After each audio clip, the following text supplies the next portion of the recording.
Hey guys, welcome back to Conversations That Lead to Greatness. Now, we have not forgot, as promised, we're back with part 2 of our last episode, which was all about, are you a success seeker or a failure avoider? You see, I got that. So we're back with part number 2, where we actually go through 5 steps or 5 things you can do to get started on how to become more of a success seeker. Okay, guys? So stick around. This is Conversations That Lead to Greatness.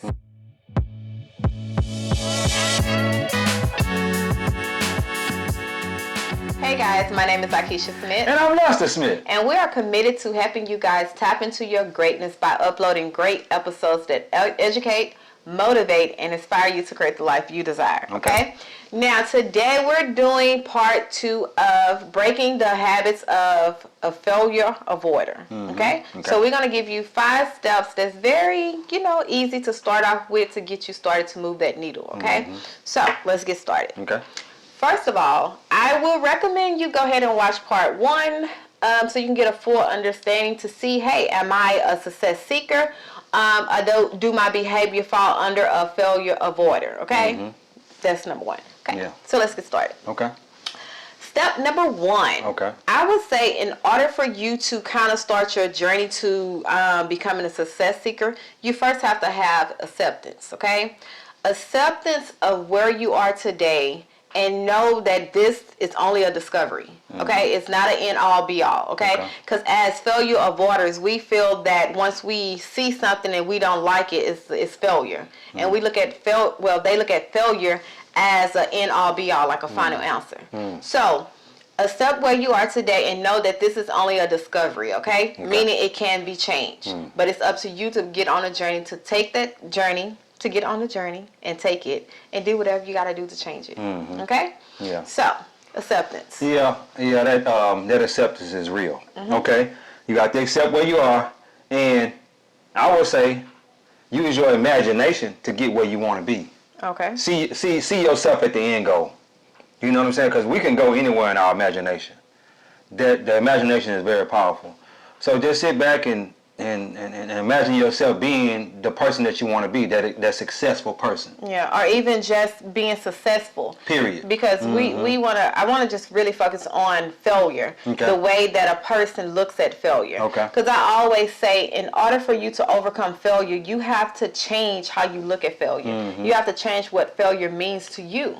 And once you do that, you can start seeing it as more of a positive thing versus a negative thing. So at this time, I recommend you to a quick tip to start journaling, journaling your process and journaling your thoughts.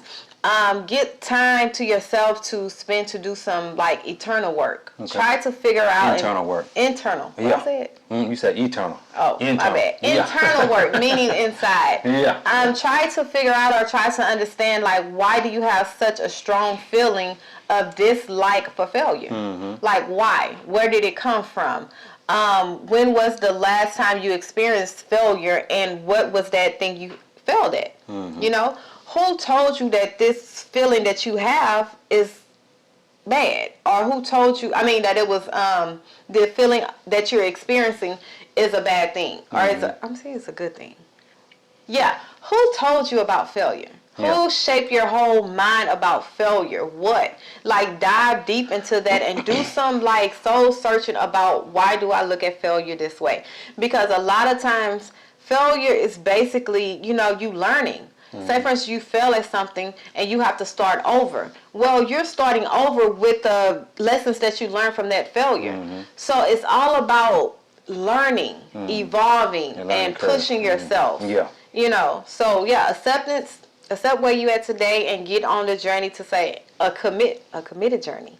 To say, hey, I'm gonna do whatever it takes to switch my mind from avoiding failure to seeking success. Exactly. And in order for you to seek success, you have to have the different behaviors of a successful person, which is also in part 1. We go over the difference in behaviors that each person have. Exactly. Okay? Yeah. All right. Step number 2, create a support system. Like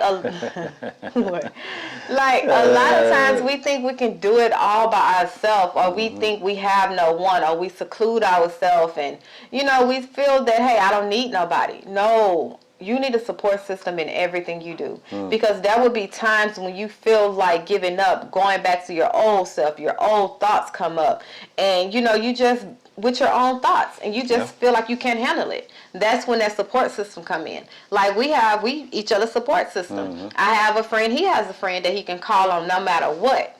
One friend, maybe two friends. Don't do that. It doesn't matter. Even if it's one. Yeah. One is better than zero, okay? Or you can always count on God. You can always, but it's something about a person that you can sit and talk to, flesh and blood. It's sit different. there, go out to eat a little bit. Not just sit there and have and you a can just open up to that person. So create a support system. Make one. And when I say support system, someone who's already above your level. You trying to get to their level or above. Not someone that's on the same level or a little under you. You need someone that understands where you're trying to go. That understands that what you're going through is bad. You know what I'm saying? Not someone that be like, well, man, I understand it, but hey, it is what it is. No, that ain't a support system. They're keeping you content. They're keeping you mediocre. You need someone to push you. Someone to get in your face and be like, nah, that's not what we do. Get up out of there, let's go. Create a good support system. Yeah, I like that. You know what I'm saying? You might be saying, I don't know nobody. I don't see nobody that I can call on or whatnot. Attract them. The law of attraction is real. You can attract those type of people into your life by you get on the journey first. Get on the journey to being a success seeker first. And as you do that, those people you're going to attract those people into your life that you need to help you along your journey. Yes. And I would say when you go about attracting, it's going to be weird. It's going to be people that you would never see yourself talking to or open up to. Someone that you would just overlook. But guess what? That's what you need. You're just going to have that nudge. You're just going to have that nudge come to you and say, talk to such and such, or talk to this person, or talk to that person. And when that nudge comes to you, talk to them. Don't suppress that nudge. Because let me tell you something. Along this journey, I've had nudges to talk to different people and whatnot. And I I'm like in the gym. When I get in the gym, I just want to work out, and that's it. I want to go home. You know what I'm saying? But that nudge came to me and said, hey, you need to talk to this person, or talk to that person. And you just talk to them. What you needed. Yeah, and they give you that. It just might just be words of encouragement. You don't necessarily even have to create a relationship with that person, but they give you that words of encouragement to just keep going. You know what I'm saying? Yeah. But anyway, go ahead. I got you. All right, step 3. Start setting goals based on your desire to succeed, not to avoid failure. Like a lot of times, so many of us, we set goals our goals that we set, we know, like, if I set these goals, I'm going to succeed. So I'm going to avoid failing at all costs. So I'm going to set mediocre goals. I'm going to set goals that's, just a little bit okay, but it's not what I desire. So start setting goals based on your desire to succeed. Like your desire to complete it, your desire to accomplish it. Okay? So challenge yourself. Make them goals challenging, and make it achievable. That's it. Another thing too with that, with the goal setting, the magic of thinking big. Check that book out. Okay. The magic of thinking big. I like that book when it come to challenge yourself and stepping up, because most of the time we just set mediocre goals and goals that we stay inside our comfort zone with. But if you read that book, it's gonna help you step outside your comfort zone and think bigger than what you've been thinking. Yeah, and that's the thing. A lot of times, we can't think big because we ain't seen big. Yeah. Like we're so closed off to where we are now, like our environment, what we look at, whatever gets our attention. That's all you know.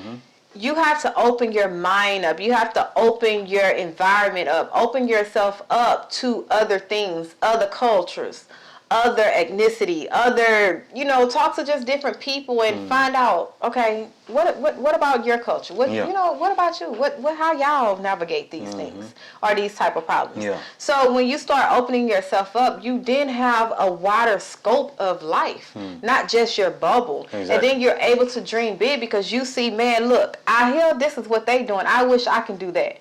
Like you start seeing more than what you just seeing that you're used to seeing.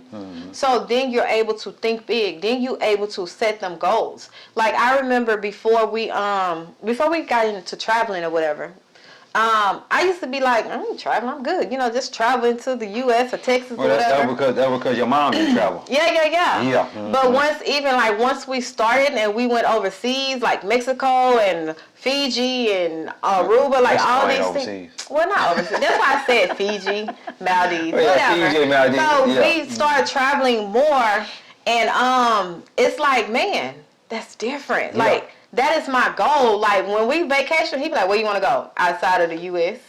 Yeah. Outside. I don't want to see none of the U.S. I'm sorry. Yeah. Because it's like I'm dreaming big. Yeah, and we've been outside of the U.S. more than we've been in the U.S. Yeah. As far as traveling is concerned, every time I say, man, where you want to go? Outside the U.S. Or we gone outside the U.S. Yeah. A lot of times we go on cruises. We'd have been, I think you'd have been on how many cruises? Is it 8 or 9? 7, 8, 9, 1. Okay, one of them numbers. I've been on 7 or 8, somewhere up in there. But we do a lot of cruising and you get to seeing different cultures and stuff like that. Yeah, even on the cruise ship. Yeah, I love it, so man. Many people. I love it because the people that work on the cruise ship, majority of them not from the U.S. You might have 5% that's from the U.S. 95% of them is from other countries. More because the cruise ship can pay them less versus the U.S. people, and you get to talking to them and they get to telling you about their culture and stuff like that. It's a different atmosphere, a different environment. Yeah, you got to open your mind up to receive it. Open your mind to think big, to receive it. Yeah. Okay. Step 4: celebrate and acknowledge your successes. Your success. Like when you set a small goal. I always want to celebrate. Let's celebrate. Exactly. Don't say now. Let me put a C. Why you say that? Hey man, because sometimes people be celebrating. You be like, no, you don't need to celebrate. You need to buckle down. Like you're celebrating too much. Like it's a certain thing. I can't say it, but okay. Break this down. Celebrate your success. Meaning you set a goal that was based on your desire to succeed, not fail. Yeah. It's based on your desire to succeed, and you accomplish that goal. Celebrate that. Acknowledge that. Because then you're stepping outside your comfort zone. You're pushing yourself. You're actually doing the work that is needed in order for you to change your mindset to become more of a success seeker mindset. You're now trying to engulf the behaviors of a success seeker. So celebrate. Yeah. Now don't celebrate if you're setting goals and the goals that you set makes you avoid failure. That's not.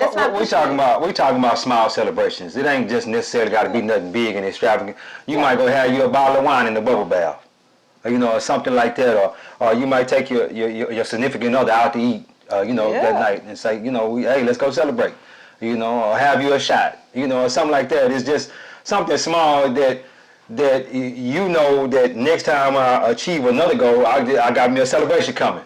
And let me tell you something. When you celebrate your small wins, they make you want to win that much more. It build that confidence. Exactly. You might want to go to the gallery and buy your little wallet or something. You know what I'm saying? Hey, I'm celebrating my success. Don't set yourself back now. Yeah. You know what I'm saying? But just celebrate your success. So celebrate your success because it's building your confidence. Yeah. It's building your competence in, hey, this is where I'm at, but this is not where I'm going to stay.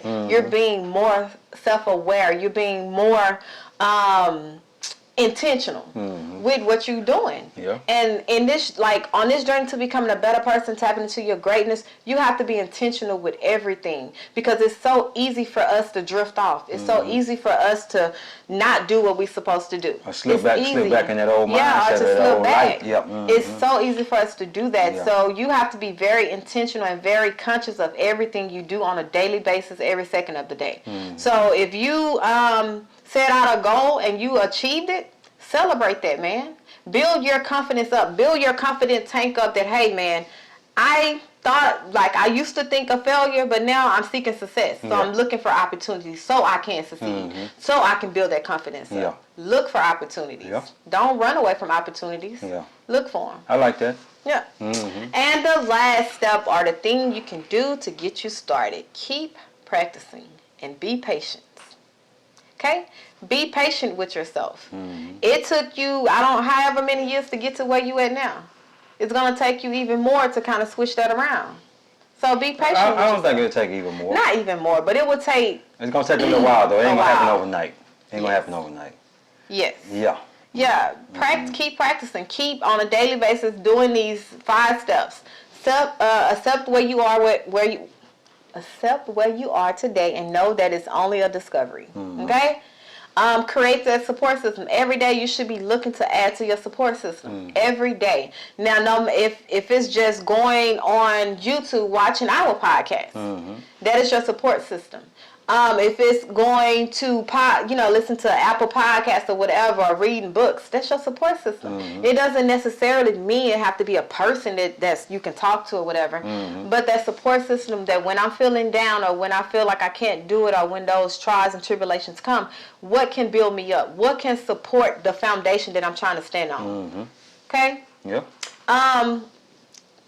Setting goals. Yeah. Setting those goals on a daily basis. Daily. Like I always say, a person should have goals set daily. And that means you're being intentional about your day. You already know what you're trying to do, what you're trying to accomplish, and how to do it. You're being very intentional. And when you are intentional, you can kind of predict how your day is going to go. Exactly. You know? You're knowledgeable. Celebrate yourself. Yeah. Yeah. Got to do that. And the last one?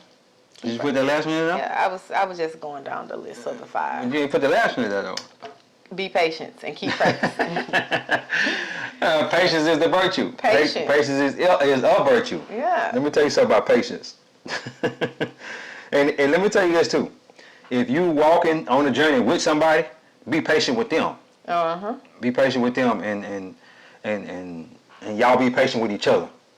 Don't just, feel like that you so far ahead of this person that y'all can't lift each other up and y'all can't talk to each other.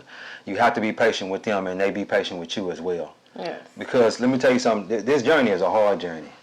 It's a hard journey to want to be better, do better, and have better. Because, and I'm going to tell you why. I don't necessarily feel like it's hard, but most people will feel like it's hard because, let me tell you this, my wife will tell you, we both loners. We both loners. We like to be kind of like, off to ourselves, kind of chilling. Bodies. She more of a being around people. What? Yeah. No, I'm just saying, being around people than me because she had a big family growing up. I didn't. It was just me, my mom, and my sister, and that was it. And she had, quite a few people, and then she got a big family also. So when it comes to being around people, she's cool with that. Me, I just want to chill. I want to be by myself. And that it's okay for me. But a person like her that's used to being around people, that might be a problem for her. But I noticed lately that she kind of got, kind of chilled and kind of been like, kind of like kicking back and chilling. Yeah, I mean, because you have to think about it. You have to place yourself in an environment that's conducive to your growth. Exactly. Like that's with anything. If you're trying to heal, if you're trying to become a better person, work on your attitude, you got to know your triggers and eliminate yourself from that environment that triggers you. Yeah. Okay? No matter who it is, what it is, or you got to eliminate yourself because you're already struggling I would say you're already struggling, one, to identify that this is what it is, to even accept, like, man, I got a problem. Yeah. Man, this is me. Because when you going on a journey to healing or becoming a better person, you can't point the finger. You got to look within and say, what am I doing? Why do I feel this way? Why do I think this way? What about me? It's not about all the external things. Yeah. Well, mama did this, sister did this, the family did. It's not about them. Yeah. You have to look within and figure out, why am I accepting, or why am I reacting the way I'm reacting to them. It's within yourself. Yeah. So you have to already isolate yourself, because then you have to accept it and own up to it. And now once you do that, you got to see, how can I fix this? Yeah. What can I do to start the journey?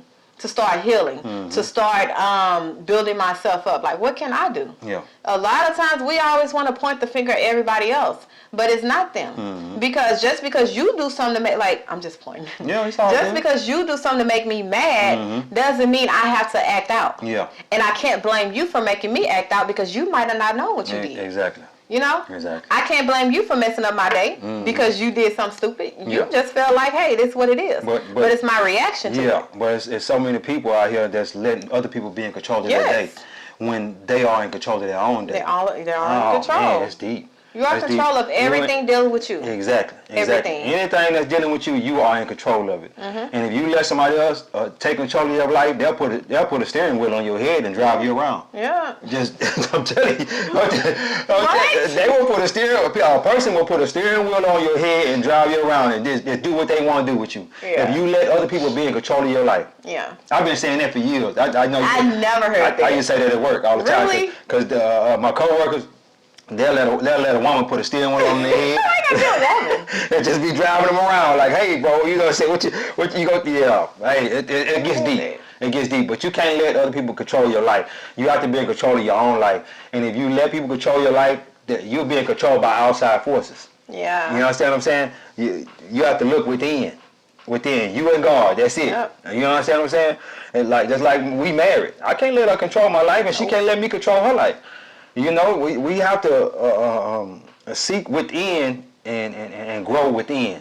Yeah. You know what I'm saying? So that way we can grow without. Right? Is that right? Grow within, and then we can grow without. Because Outwardly, I guess. Huh? I guess. Okay. I got where you going.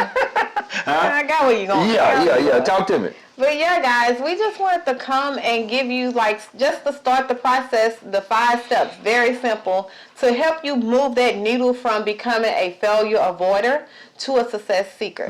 Like, that is the only way you can tap into your greatness. Like, I really believe that you cannot succeed without failing. Because most person, like, I don't even want to say celebrity and all that, but even just people that you know of in your family who overcame some things that you're trying to overcome, they had to fail at it. Yeah. They had to know that, hey, nope, that's not the way to do that. Nope, you can't talk to this person. Nope, I'm trying to heal. I can't hang with that person. Nope, I'm trying to up my income. I can't, do this. I can't spend that. That's part of failure. That's part of learning those lessons. So you have to look at failure as a way of learning. It's a lesson. Yep. In everything. And I would tell anybody, find the good in all situations. Find the good in everything that's bad. Yeah. Because there is good in everything. Yeah. It's all about what you focus on. It's all about what you're looking at.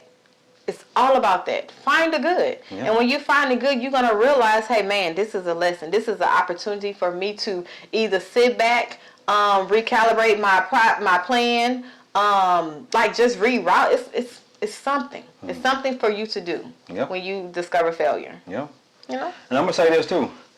If you look at me, I'm probably one of the biggest failures you know. Yeah. Think about this. Because I'm always trying something. I'm a risk taker. Oh, yeah. I'm always trying something, so I'll fail at something, and I get back up, dust myself. I done failed many times. She'll tell you. The little different business ventures. I can remember something just recently. I was trying to get a product from an eBay store, and they sent me some counterfeit product. I was like, that's a failure to me. Yeah. I'm like, I failed at that. Even though I thought I did my research and all that. I thought I did a lot of research, and it just didn't end up being a good product. But I ended up getting my money back. I got all my money back and was able to keep the product. But I can't do nothing with the product because it's counterfeit. Yeah. So I just been giving it away. I've been giving the product away. So what was set up for my failure was also turned around for my good. And then it lets you know that, for me, I took that away as, for one, you have that behavior of success seekers. They take calculated risks. Exactly. Okay, so you took that calculated risk. It didn't pay off. Yeah. But then you got your money back too. Yeah. And then you able to give out free product to other people. But yet you learned that lesson. Exactly. Hey, I need to stick to what I'm doing. Yeah. But, I need to not venture off into certain things. Well, it ain't necessarily that you don't need to venture off. You need to. I say, even though I knew it was a possibility that it was gonna fail, I knew that I was going with PayPal. Okay. Or somebody who could give me my money back. Yeah. You said, and just in case this wasn't right. Yeah. You know what I'm saying? Calculated. Or going with a credit card. I paid with a credit card. Yeah. So the credit card company, they're gonna make sure I get my money back. Yeah. You know what I'm saying? So yeah, that's a calculated risk. Listen, if y'all go watch part 1 to see who are you. Are you a success seeker? Do your behaviors that you the behaviors that you have leads you to be a success seeker, or behaviors that you have leads you to be a failure avoider? I'm telling you, go watch part 1, and at the end of part 1, I have like a little scale to kind of, you ask yourself these questions, you rate yourself, and then you score it, and it tells you what it is. Yeah. And then, if you are a failure avoider, then this is for you. Yeah. Get on that journey. That's if you want to grow. You may potentially want to be a failure avoider. You know what I'm saying? I don't know why, but that's just, some people they just want to stay inside their comfort zone. If that's you, I challenge you to step outside of your comfort zone, because there's no growth inside your comfort zone. No. You may think you're growing, but you're not. You're not. Yeah. But anyway, you finished? But yeah, guys, that's it. Take us home. Hey, God is good. Yep. Oh, don't forget to like, share, and subscribe. Don't forget to like, share, and subscribe. We're trying to get this information out to the world, and the best way for you to help us do that, you know what I'm saying? We're not charging you anything for this video. You understand what I'm saying? We're not charging you anything. So the only way you can help us out is by like, sharing, and subscribing. And as you do that, that's gonna get us in the YouTube algorithm, and that's gonna get the information out there to the world. So anyway, guys, God is good. Life is good. When we live good, we feel good. We live in a life of abundance. Peace.